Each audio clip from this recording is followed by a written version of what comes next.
Welcome back to Goals Don't Have Feelings with Dr. Stacia Alexander. I have this amazing opportunity to host a show talking about the emotionality of success. And this is in a time when very few people actually talk about what it takes out of you to not only set a goal, to develop a plan, but to sustain that plan of action to reach those goals and target what you initially set out to do. So that's what I get to do. I get to talk with amazing people about the emotionality of success. I am a licensed professional counselor, and I've been doing this for over 20 years. So not only have I met some amazing people, I've counseled just as many people in a private group practice that I have in Dallas, Texas. As well, I have the opportunity to run the mental health clinic at a small HBCU in the Dallas area.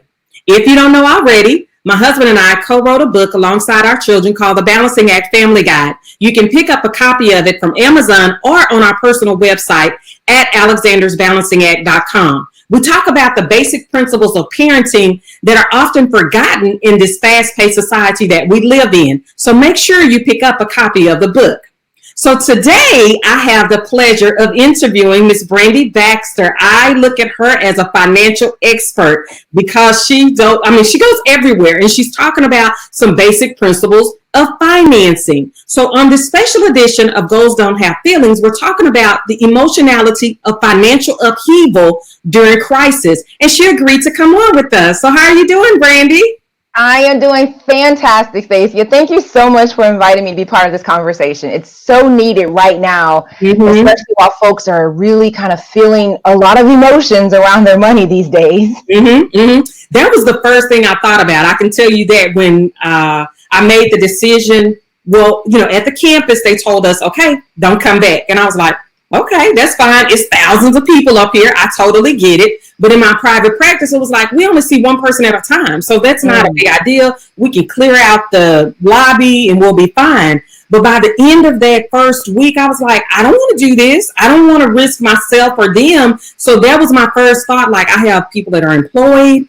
I have my own, financial concerns. So you're right. A lot of us are thinking about the financial side of being in a pandemic like this. Absolutely. I've been doing a little research, just kind of watching the unemployment numbers go up and up and up. And it's just disheartening how many people have had their lives totally turned around within a matter of days. For some, there was very little time to prepare for this. And so this conversation is really important because I know people are feeling some kind of way. They're feeling emotional stress. They're feeling financial stress. They're experiencing financial trauma. And so our conversation today really, I think, would be helpful for them to think about how they can really put some goals in place so that if something like this ever happened to them again, they feel better prepared. You're right. So that's what we're looking at, how many people are filing for unemployment. Like, even what I read was that I could file for unemployment based on my numbers dropping in my business. I haven't, I don't know why, but that's amazing. Like, when you look at the numbers, like, I don't even think the software is capable of handling the magnitude of people that are applying. Now, here in the Dallas area, there have been super long wait times to get through on the telephone. The website has crashed. And that just adds to the stress, right? Now people are feeling even more frustrated. They're feeling even more separated from opportunities. And all of this just compounds and compounds. And before you know it, it's just financial overwhelm. And one of the things when I'm working with clients is trying to help them to learn to breathe. And take a deep breath and realize that, okay, we need to work with the information that we know, not what we're guessing about. And so a lot of that starts with just having a candid conversation with where you are financially and making a plan going forward. And so do you talk about that in your book? Like, oh my gosh, yes, I have a copy. Oh my gosh. So this book was actually written last year. And as all of this corona pandemic started unraveling, I was like, wow, kudos to all of those that jumped into my book. I've had several testimonials of people who are like, hey, this is really helping me think about my plans for the future. And that's exactly what I talk about in the book. Because you see in the title, it says, reach your money goals in 3 steps before you huff and puff and blow your next paycheck away. And the whole premise of that is identifying what are those 3 steps that you need to take so Mhm. that you can plan for the future of your money. So Okay. often we live paycheck to paycheck, right? Right. We go to work, we spend our money. Right. But we rarely are trained, especially in our community, the Black community, we're rarely trained to think longer term to Mhm. the future. We Right. always hear save for retirement, right? And Right. that can kind of feel like this big pie in the sky kind of a thing. So Right. what I've done in this book is I've really made it so basic and so simple that anyone can do it. And the first Right. thing really is just thinking future focused, taking some time and thinking about what is the future you want to have. This little book is based on the story of three sisters and their money personality. And you can see through each character how she addresses her money situation. The reader in turn begins learning, hey, that's how I respond to money challenges. Maybe I should do something a little differently. So then in that first step, it's about thinking future focused. What do you want the future for you and your family to look like? Okay. And then in the second step, it's talking about thinking smart, right? We've all heard of SMART goals. So I Uh-huh. really break down how to apply that SMART goal method Okay. using personal finance as the example. So Mhm. really using that SMART goal method. And then finally, it's making a choice. So Mhm. now you know what you want your future to look like. Now you know how to set the goal. Every single day, you have to show up and make a choice in alignment with your goal, not in alignment with what the media tells you, Right. not in alignment with what your girlfriends are saying, but Right. hey, this is how I want my future to look, and I'm going to make choices that are in alignment with that. And I feel like that's where the stress comes in. So And often we have this. Go ahead, Stacia, jump in. because I talk about goals a lot. I know. And it was so funny because when you said that with your girlfriend, say, I remember we were probably in our early 20s, and I was sitting in the beauty shop. We were all lined up in the beauty shop under the dryers getting our hair dried, and I was writing my budget, and I wrote it for the next 6 months. And my girlfriend next to me was like, why would you do your budget for the next 6 months? And I was like, because my paycheck is not changing. Like, there's Right. nothing that's going to change about my paycheck. So yes, I need to know what I'm going to spend 6 months from now, or what my goal is to have saved 6 months from now, because that's going to determine how I act today. Now, Absolutely. that, of course, that shifted when I started having kids and stuff, because a lot of things come into play. But even if you could, right now, Brandy, just share with the young adults, because a lot of these kids have to come home from college. A lot of these kids that were living on their own, like they started their lives. They started it. They have apartments, they have cars, they've moved out away from home and stuff, and now all of their, like, they're living check to check because they just got started. Like, what do you say to them? The funny thing is the book it's so easy. I like to think of this book as an on-ramp to the financial conversation.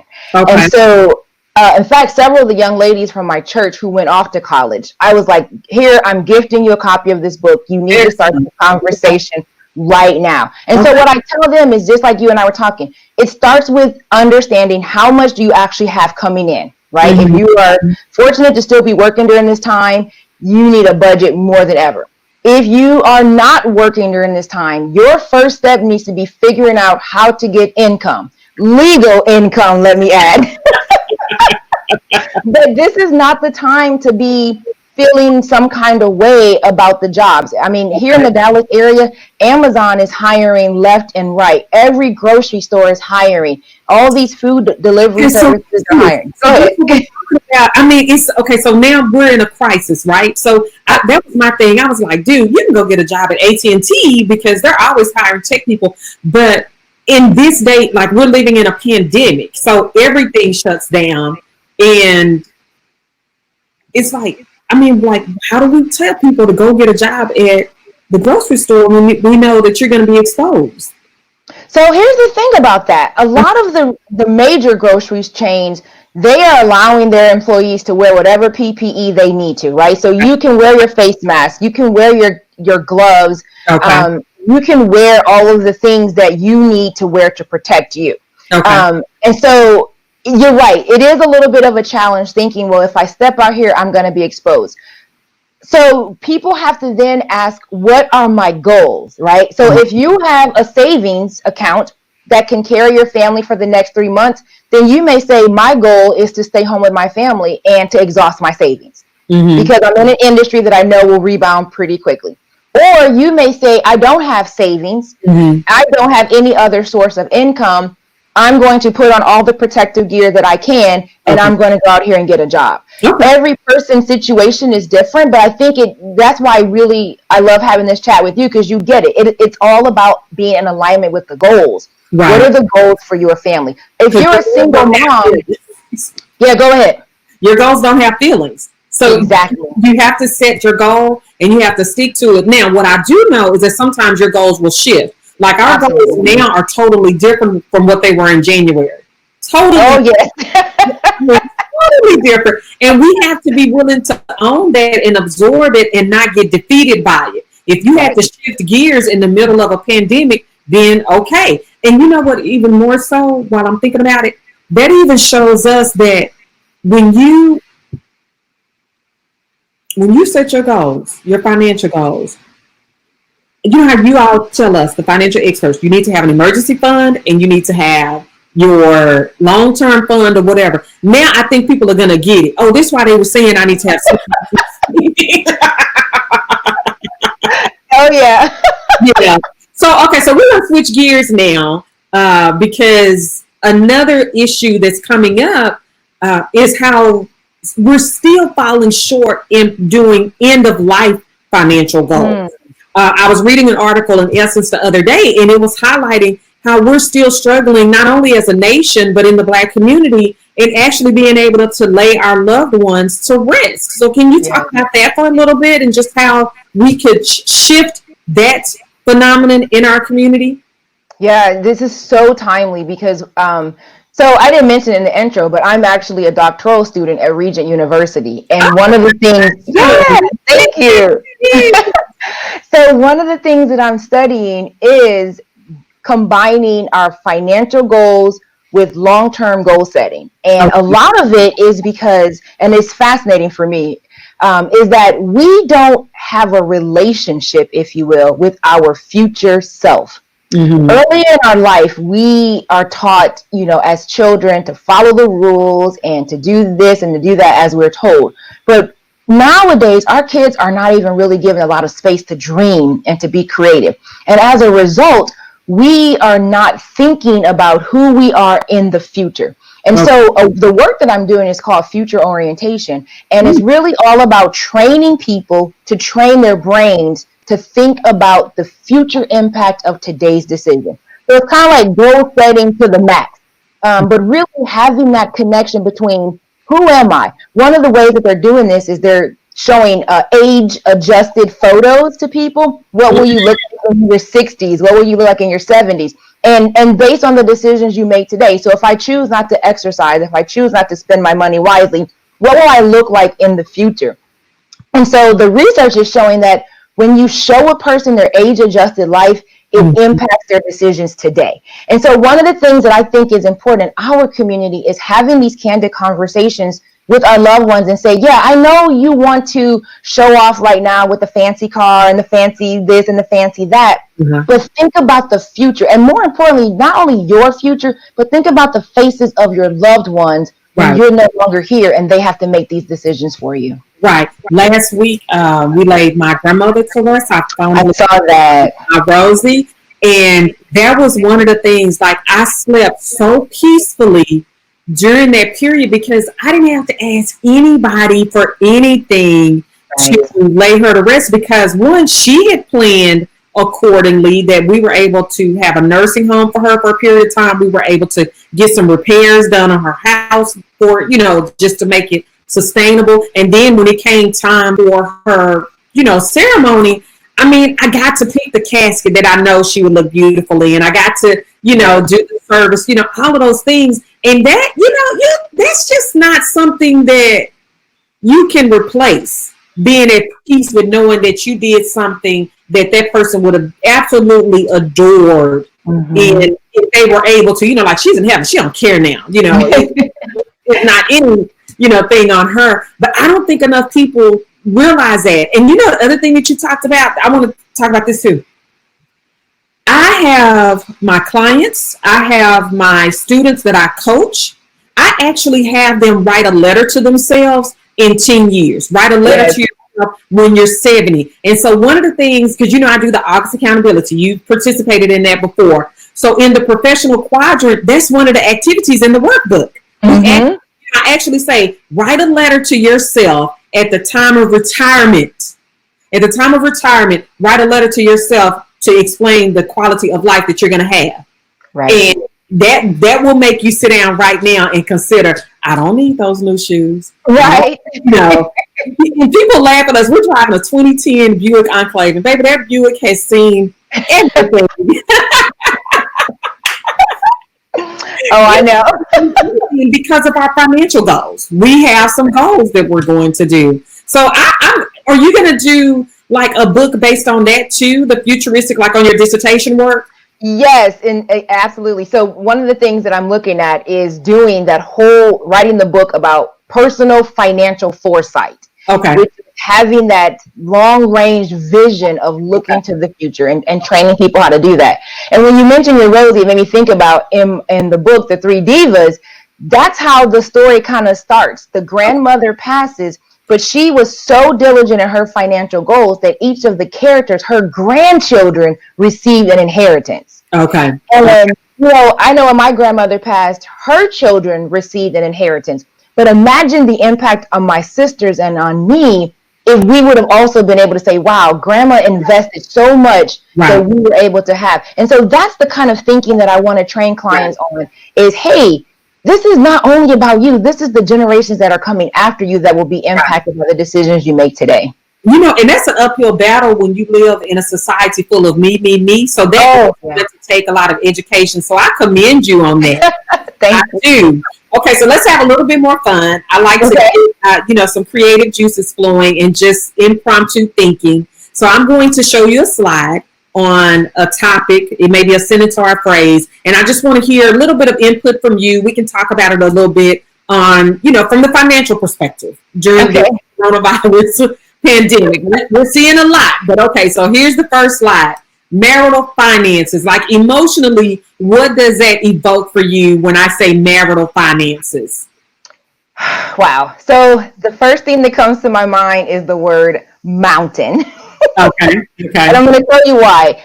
Earlier when my husband and I married, I tell the story of he had a molehill of debt, I had a molehill of debt, and together became a mountain. Okay. And so there was this sort of like overwhelming. If you ever stand at the base of a mountain, it creates this overwhelming feeling like, oh my gosh, I'll never get to the top of this. Okay. But yet the diligent person who continues to take one step at a time is able to reach the peak. And so for me, marital finances, mountain comes to my mind because we think it's overwhelming, but it really, with one step at a time, we can accomplish our goal. And so that was the emotion that you felt and realizing you guys had that overwhelming was the feeling. That was the And some people don't identify that very well. They just like, I don't know what to do. They feel paralyzed. But that's an emotion. Yeah, overwhelmed. Absolutely. Mm-hmm. Okay, so let's go with the next one. Let's see. Professional expert. Like, what was that like emotionally? You are now considered a professional expert. What does that feel like to you? Oh gosh, that feels it feels like pressure. Okay.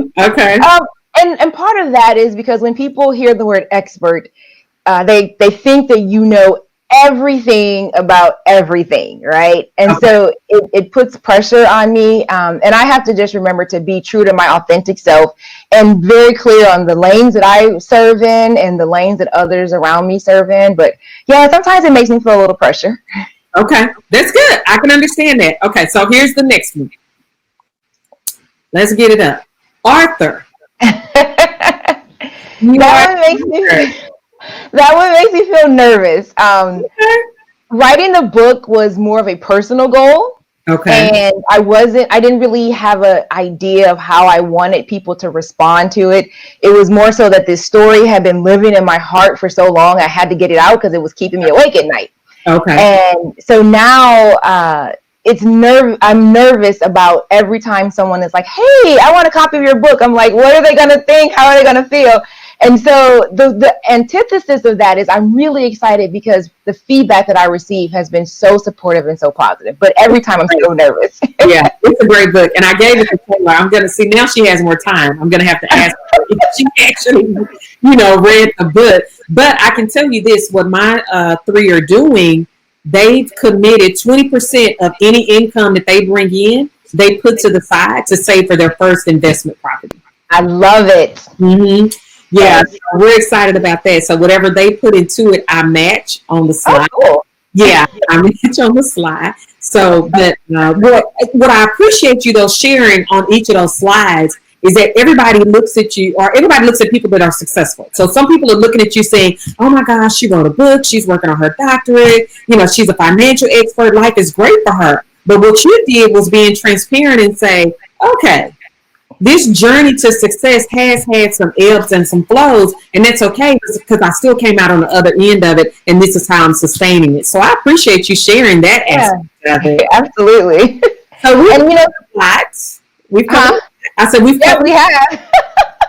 So tell people how they can find you, because I know after this interview they'll be asking me, and I'm like, nope, you need to go find her. So tell people how they can find you. Sure. So they can find me online at my website, which is live abundantly. So timetoliveabundantly.com. And I came up with that because I really wanted my clients to connect with it, that it's their time. Now was the time for them to truly live abundantly. Okay. I'm on social media a little bit. My Instagram is probably skeleton, but you can find me at Brandy's 2 cents, BRANDYS, the number 2 CENTS. And then for you, 2 cents for you. But the best way to reach me is email. Okay. I'm a little old school with that. So you can reach me at Brandy at timetoliveabundantly.com. Yeah, and it's on the slide there. So perfect. Excellent.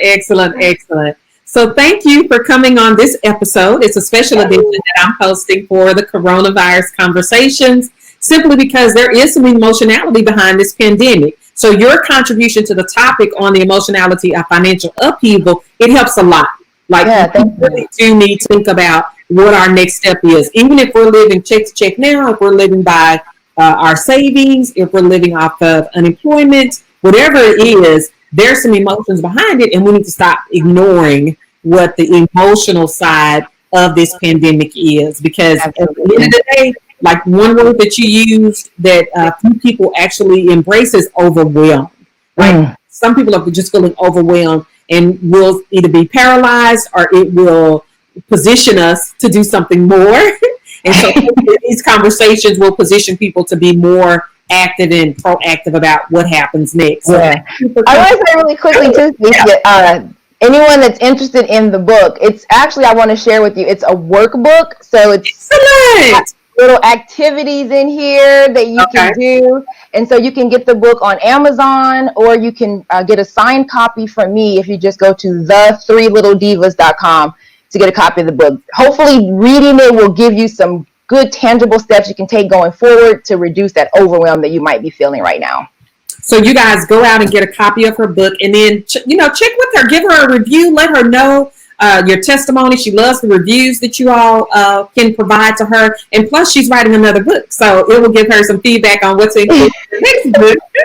I'm really excited about you finishing up your it's exciting.